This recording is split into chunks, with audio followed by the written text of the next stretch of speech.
नमस्कार दोस्तों, एक बार फिर से आप सभी का स्वागत है विंध्य पाठशाला के इस चैनल पर। दोस्तों आज पढ़ेंगे, टॉपिक है संसदीय समिति भारतीय राज्य व्यवस्था में। संसदीय समितियां, ठीक, क्या होती हैं संसदीय समिति, क्यों आवश्यकता होती है संसद के कार्यों को संचालन करने में। संसद विभिन्न समितियों के माध्यम से अपने कर्तव्यों का निर्वहन करती है। ये समितियां सदन द्वारा नियुक्त अथवा निर्वाचित की जाती हैं। तो समितियां संसद के लिए गठित होती हैं, ये बात मान के चलिए। और इन समितियों के माध्यम से जो संसद है वो अपने कर्तव्यों का निर्वहन करते हैं।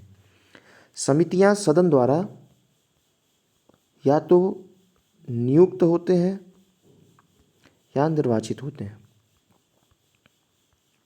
ठीक। और दूसरी बात ये कि कभी कभी क्या होते हैं कि अध्यक्ष और सभापति द्वारा नाम निर्देशित भी की जाती है। ये अध्यक्ष या सभापति के निर्देश के अनुसार कार्य करते हैं समितियां।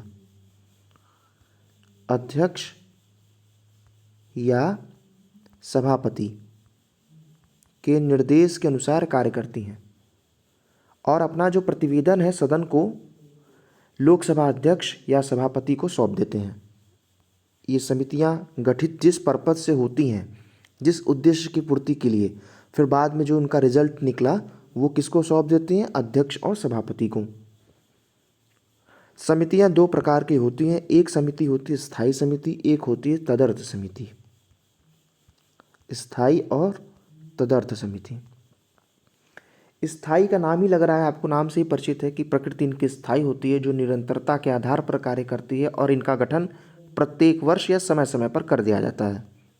लेकिन तदर्थ की जो समितियां होती हैं वो अस्थायी प्रकृति की होती हैं। जब किसी आवश्यकता हो इनकी गठन किया गया, आवश्यकता की पूर्ति हुई, इनका कार्यकाल भी समाप्त हो गया। अब जैसे कि तदर्थ समिति हम आपको बताएं, स्थायी समिति बहुत सारी हैं।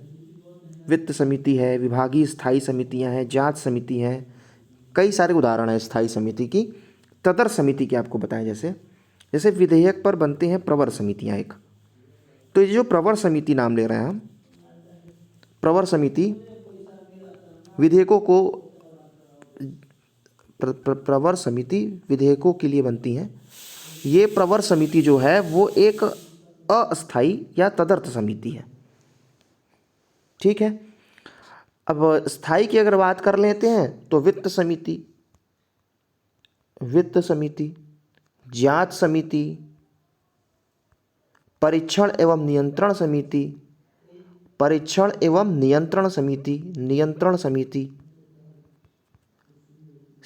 सदन के दैनिक कार्यों से संबंधित समितियां, सदन के दैनिक कार्यों से संबंधित समितियां,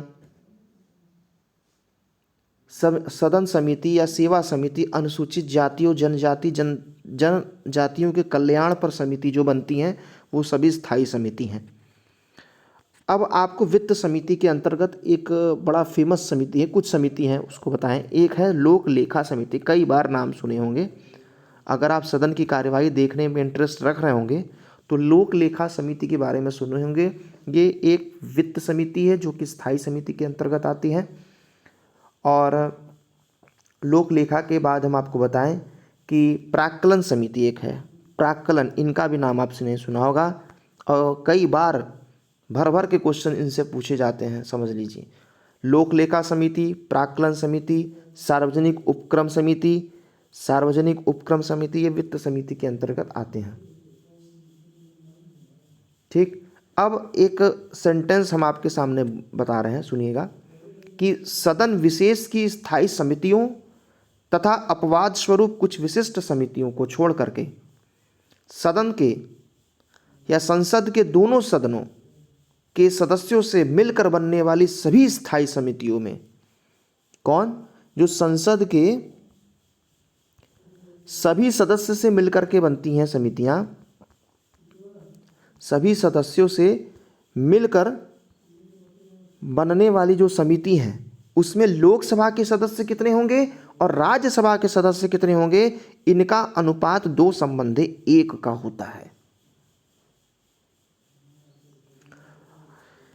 अगला है लोक लेखा समिति, सार्वजनिक उपक्रम समिति, लाभ के पद पर समिति, अनुसूचित जाति जनजातियों के कल्याण पर समिति के सदस्यों का चुनाव तत्संबंधी सदन द्वारा किया जाता है। ये सदन करता है इन सभी, क्योंकि वित्त समितियां हैं लगभग ये। और आप ऐसे भी कह सकते हैं कि वित्त समिति में प्राक्कलन समिति को छोड़ दिया जाए तो लोक लेखा समिति हो गया, सार्वजनिक उपक्रम समिति हो गया, इन सभी का जो चुनाव है वो कौन करता है, संयुक्त समितियों का मतलब ये सदन करता है। और अन्य संयुक्त समिति का जो गठन है वो सभापति या लोकसभा के अध्यक्ष द्वारा किया जाता है। तो अब क्वेश्चन ये बनता है कि सदन किन किन समितियों का गठन करता है।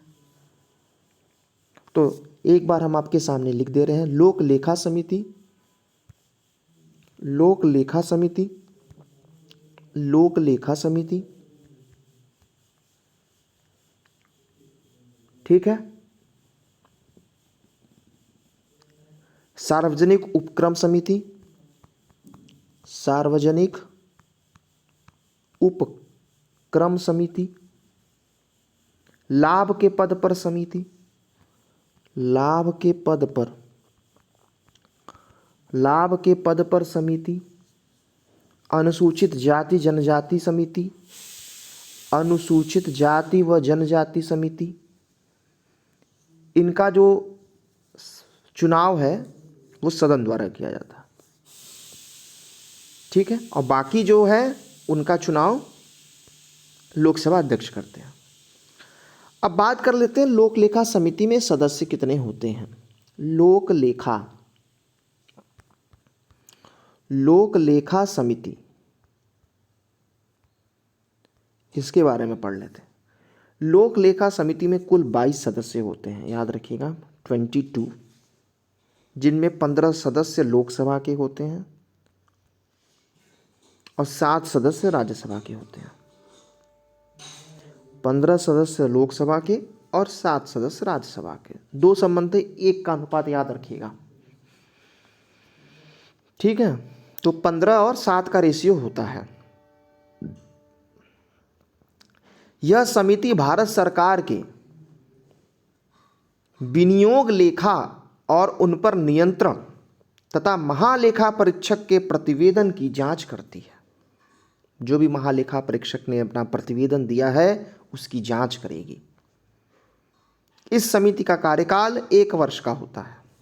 कितने वर्ष का होता है, 1 वर्ष के लिए, मतलब हर वर्ष इसका गठन, इसीलिए स्थायी समिति है, हर वर्ष इनका गठन होता है, लोक लेखा समिति। अगला समिति है प्राक्कलन समिति। प्राक्कलन समिति,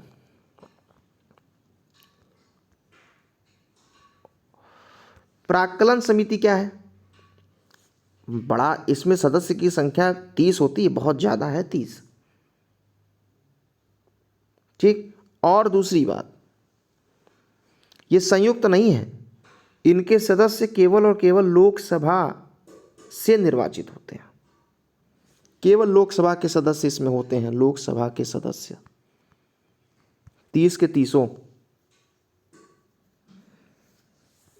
यह समिति यह बताती है कि प्राक्कलनों में निहित नीति के अनुरूप क्या मितव्ययिता बरती जा सकती है तथा संगठन, कार्यकुशलता, प्रशासन में क्या क्या सुधार किए जा सकते हैं।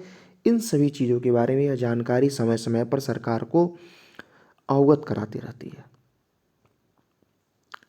तो मैक्सिमम सदस्य इसके हैं 30 प्राक्कलन समिति में। और कभी क्वेश्चन अगर पूछ ले कि प्राक्कलन समिति में लोकसभा के कितने सदस्य चुने जाते हैं, तो 0, लोकसभा के कोई भी सदस्य प्राक्कलन समिति में नहीं, राज्यसभा के कितने सदस्य होते हैं, तो राज्यसभा के 0 होते हैं, लोकसभा के केवल होते हैं 30। अगला है सरकारी उपक्रम समिति। सरकारी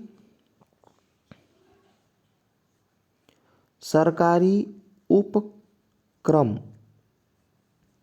समिति, सरकारी उपक्रम समिति, इसमें सदस्य संख्या होते हैं 22, 15 लोकसभा और 7 राज्यसभा। यह समिति सरकारी उपक्रमों के प्रतिवेदनों लेखाओं की जांच करती है। अगला है याचिका समिति। याचिका समिति, याचिका समिति में सदस्यों की संख्या लोकसभा में 15 और राज्यसभा में 10। 15 संबंधी 10। लोक लेखा समिति अपनी रिपोर्ट लोकसभा के अध्यक्ष को सौंपती है। लोक लेखा समिति अपना रिपोर्ट किसको सौंपती है? लोकसभा अध्यक्ष को। लोकसभा अध्यक्ष जी को अपना रिपोर्ट सौंपती है। सामान्यतया लोकसभा में या लोकसभा से विपक्ष के किसी सदस्य को इसका अध्यक्ष नियुक्त किए जाने की परंपरा है। लोक लेखा समिति के जो अध्यक्ष होते हैं वो विपक्ष का नेता होता है सामान्यतया। इस समिति के अध्यक्ष की नियुक्ति लोकसभा के अध्यक्ष द्वारा की जाती है और यह जो अध्यक्ष होता है वो सामान्यतः क्या होता है? विपक्ष के किसी सदस्य को इसका अध्यक्ष नियुक्त किया जाता है। तो अब आइए, इसका थ्योरी हो गया, क्वेश्चन आंसर कर लेते हैं। पहला क्वेश्चन, भारतीय संसद किस रीति से प्रशासन पर नियंत्रण करती है? संसद प्रशासन पर नियंत्रण कैसे करती है? क्वेश्चन ये है।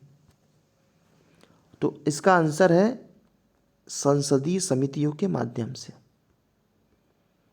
संसदीय समिति के माध्यम से प्रशासन पर नियंत्रण करती रहती है समय समय पर।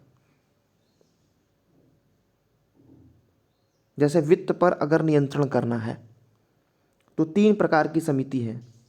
एक है लोक लेखा समिति, एक है प्राक्कलन समिति, एक है लोक उपक्रमों या सार्वजनिक उपक्रमों पर समिति।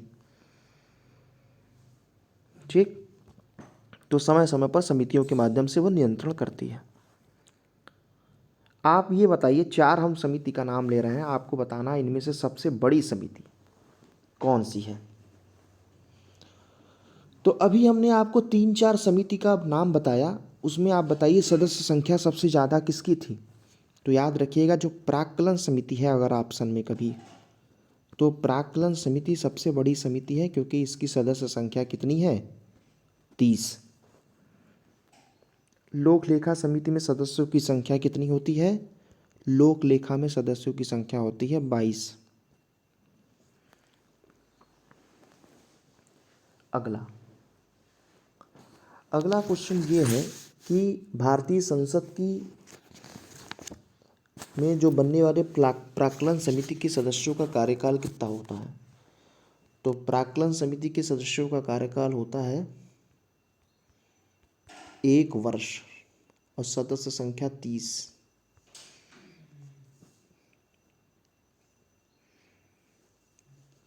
नेक्स्ट,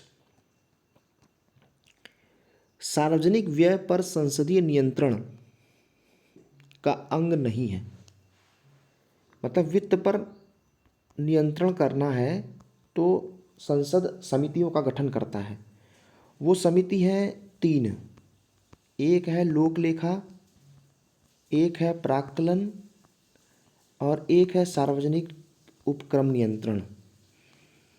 क्या नहीं है? भारत का नियंत्रक एवं महालेखा परीक्षक नहीं है। ठीक है, ये वित्त संबंधी यही 3 समितियां नियंत्रण करती हैं।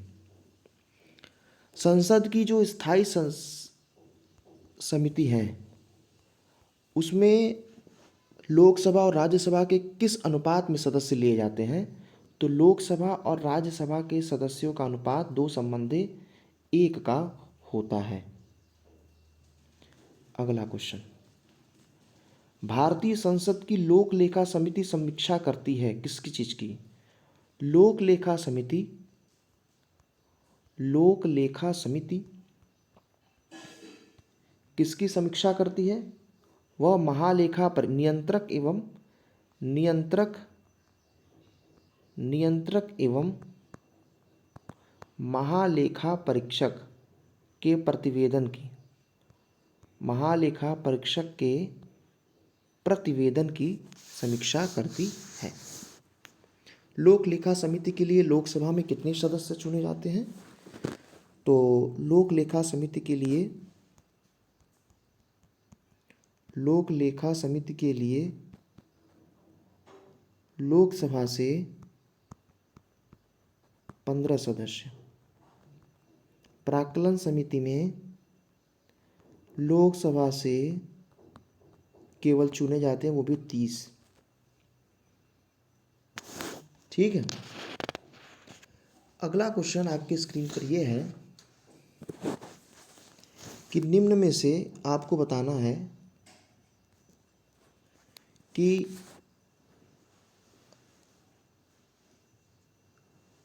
हम आपको ऑप्शन दे रहे हैं, बताना आपको ये है, 3 उपक्रम का नाम दे रहे हैं, आपको बताना है इसमें से कौन सी वित्तीय समिति है। सार्वजनिक लेखा समिति, प्राक्कलन समिति,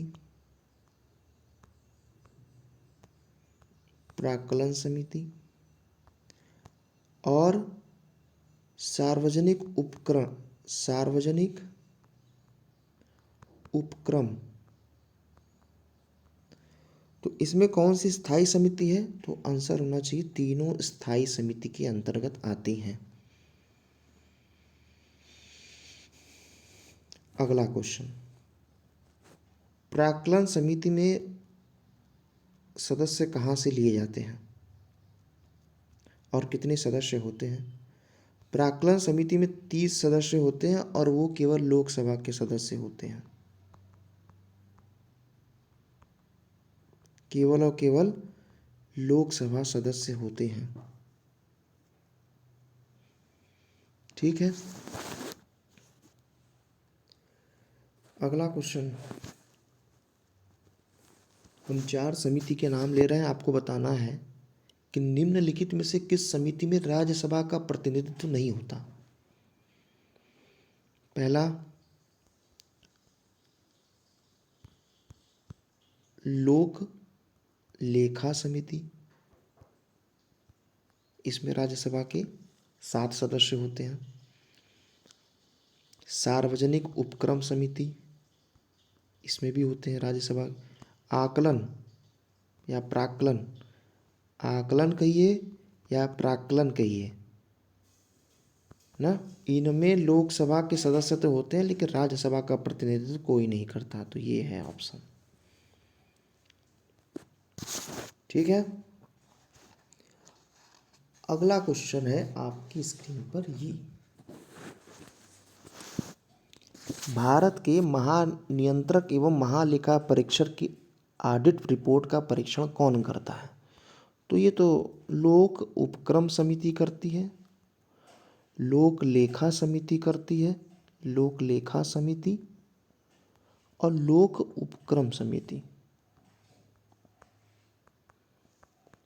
ठीक है।